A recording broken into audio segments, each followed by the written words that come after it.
Sir Telangana రాష్ట్రంలో రేవంత్ రెడ్డికి 4 దిశలు కూడా అంటే అష్టదిగ్బంధనం చేసేసాడు కేసీఆర్. ఏదంటే ఆయన ఫామ్ హౌస్‌లో కూర్చొని వ్యూహాలు రచిస్తూ తెలంగాణలో అంటే 10 ఏళ్ల అనుభవం 10 ఏళ్ల పరిపాలనా అనుభవం ఉన్నటువంటి కేసీఆర్ ఎక్కడ కూడా రూపాయి పుట్టనివ్వకుండా చేస్తున్నాడు. అంతా కూడా రేవంత్ రెడ్డిని ఒక అష్టదిగ్బంధంలో ఇరికించాడు. అన్ని దారులు మూసిపోయినాయి రేవంత్ రెడ్డికి. ఎటు వెళ్ళలేని పరిస్థితి. ఎటు ఒక రూపాయి పుట్టే పరిస్థితి లేదు. సో కేసీఆర్ వ్యూహంగానే భావిస్తున్నారు. ఇది పెద్దగా చక్కర్లు కొడుతుంది సార్. సినీ అంటే ఇప్పుడు రాజకీయ సర్కిల్లో చక్కర్లు కొడుతుంది. దీన్ని ఏ విధంగా చూస్తారు మీరు? ఇది కరెక్ట్ కాదు. ఎందుకంటే పవర్ ఈజ్ పవర్. కేసీఆర్ చేతిలో నుంచి ఆ పవర్ పోయింది. కాబట్టి ఆయన చేయలేదు ఏముండదు, వ్యూహరచన తప్ప. వ్యూహరచన దేనికి? రికవరీకి వ్యూహరచన, తన పార్టీ కొలాప్స్ అయింది కాబట్టి దాన్ని రివైవ్ చేయడానికి వ్యూహరచన చేయగలుగుతాడు. తన వాళ్ళను 4 దిక్కులా పెట్టి మీరు అన్నట్టు అటాక్ చేయించగలుగుతాడు. ఇష్యూస్ మీరు అన్నట్టు 6 హామీలు మీరు అదే రోజు ఇస్తున్నారు కదా, లేట్ అయింది కదా, ఇంకా 2 ఇంప్లిమెంట్ కాలేదు కదా, ఇట్లాంటి వాటి మీద తీవ్రమైన దాడి చేసి మీరు పొలిటికల్ మైలేజ్ తీసుకోవచ్చు తప్ప మీరు అన్నట్టు ఇప్పుడు నిన్న జరిగిన సంఘటన పట్టుకొని విపరీతంగా మాట్లాడితే మనం ఏం తప్పట్లేము అపోజిషన్. ఒక ఇన్సిడెంట్ జరిగింది, దాని బ్లేమ్ కొంత రేవంత్ రెడ్డి గారే చెప్పుకున్నట్టుగా అందరు నన్నే తిడుతున్నారు అన్నట్టుగా అవకాశం ఉంటుంది. అంటే అది అడ్వాంటేజ్ కొన్ని సందర్భాల్లో 1 or 2 ఇష్యూస్ లో మీకు వస్తాయి. రైతు భరోసా కావచ్చు, రైతు బంధు కావచ్చు, లేకపోతే నిరుద్యోగ భృతి ఇంకా రాకపోవడం కావచ్చు, మహిళలకు 2500 మీరు ఇంకా స్టార్ట్ చేయకపోవడం కావచ్చు. ఇట్లాంటివి పొలిటికల్ వెపన్స్ గా మలుచుకోమని దాని మీద అటాక్ చేయమని ఆయన తన శిష్య బృందానికి కానీ తన కుమారుడికి కానీ చెప్పగలుగుతాడు తప్ప, మేనడికి చెప్పగలుగుతాడు తప్ప రాష్ట్రానికి రాగలిగేటువంటి మార్గాలు, ఆదాయ మార్గాలను ఆపే శక్తి అసలు ఆయనకు లేదు.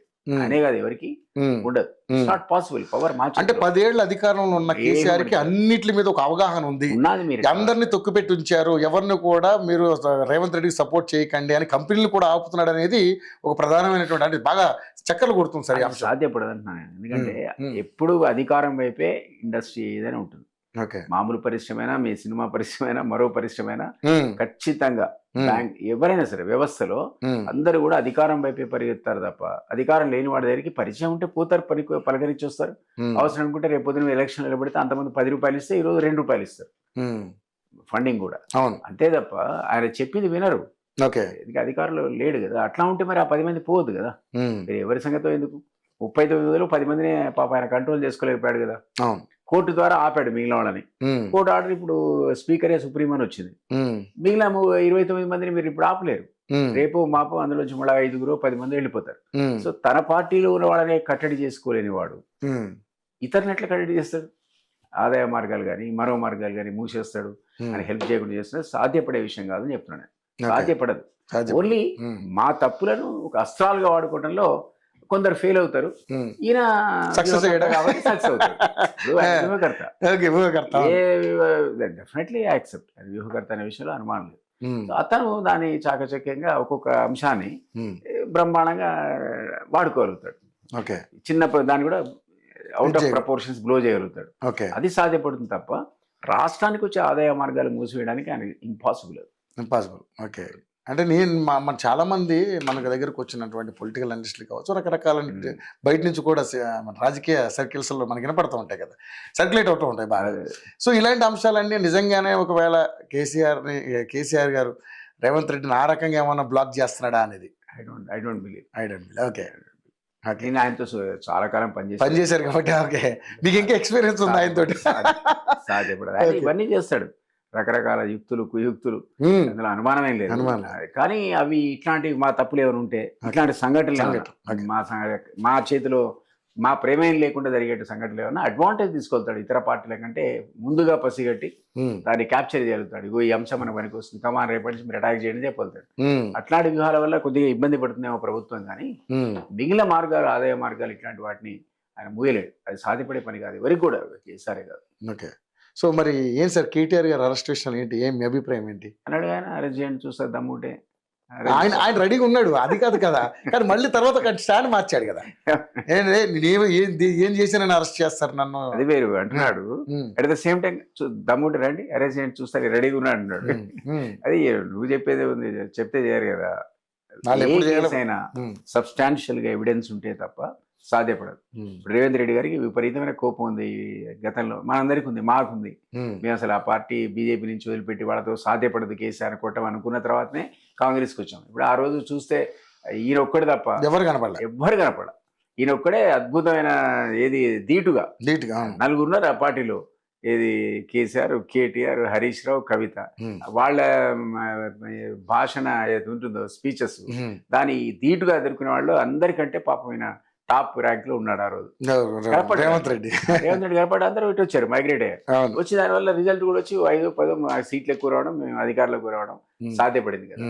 సో నేనేమంటానంటే ఈ రోజు వీళ్ళంతా తగ్గాలి, కొంచెం తగ్గలేవాడు. ఇంకా అధికారంలో ఉన్నట్టే బిహేవ్ చేస్తున్నారు. ఎవరు కేటీఆర్ గారు ఇట్లాంటి వాళ్ళంతా కూడా you can't question the law, you can't challenge. అంత కోపం ఉన్న రేవంత్ రెడ్డి గారు కూడా నిజానికి అధికారంలోకి వచ్చిన నెల రోజులే వీళ్ళందరూ అరెస్ట్ చేసి పొగలేయాలి కదా. ఒకవేళ ఆయన అంత హెడ్ కి తీసుకుంటే అప్పుడు జరిగే పని ఎప్పుడో జరిగేది. ఏదో ఫాల్స్ అలిగేషన్ పెట్టుకో ఆయన లోపల వేయచ్చు కదా, చేయలేదు కదా. ఆయన ఏం చేశాడు, కమిషన్స్ వేసాడు. కమిషను, ఎంక్వైరీ, సిట్టు, ఏసీవు, ఇవన్నీ అలిగేషన్స్ మనం పెట్టిన అన్నిటి మీద రకరకాలుగా ఈరోజు ఎంక్వైరీలు జరుగుతున్నాయి. నిన్న మొన్న మళ్ళీ పేపర్లో చూసాను, ఆల్రెడీ 3 సార్లు ఎక్స్టెన్షన్ ఇచ్చారు, నెల 2 నెలలు, మళ్ళీ 2 నెలలు ఇచ్చారు. అంటే ఇది ఒక సిస్టమ్ ప్రకారం జరుగుతుంది. ప్రభుత్వంలో ఏ ఎంక్వైరీ అయినా సిస్టమేటిక్గా జరుగుతుంది తప్ప మనకు కోపం ఉందని తెల్లారిపోయి కేటీఆర్ అరెస్ట్ చేయరు.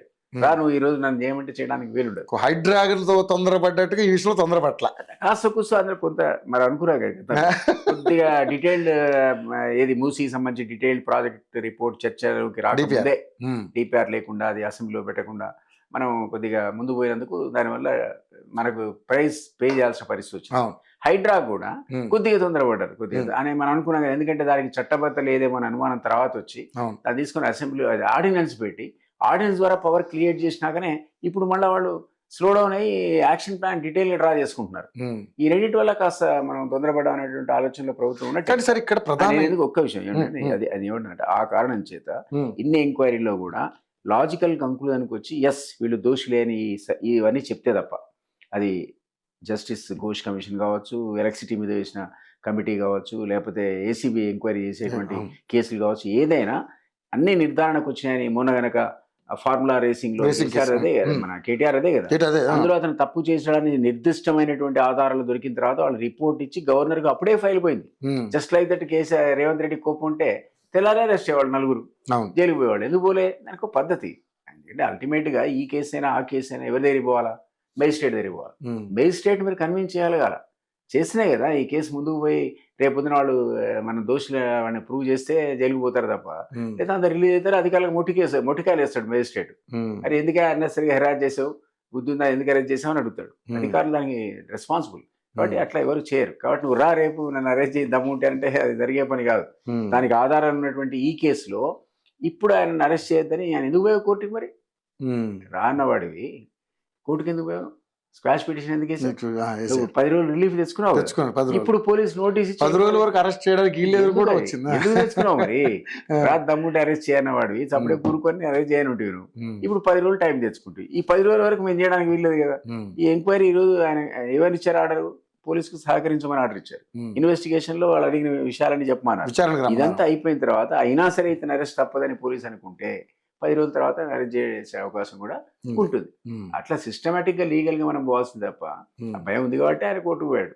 సో మరి ఒకవేళ కేటీఆర్ అరెస్ట్ చేస్తే హైదరాబాద్ లో శాంతి భద్రతలు తలెత్తే అవకాశం ఉంటుందా సమస్య? మీకు కవిత అరెస్ట్ అయితే అదే జరుగుతుంది అన్నారు కదా, జరిగిందా?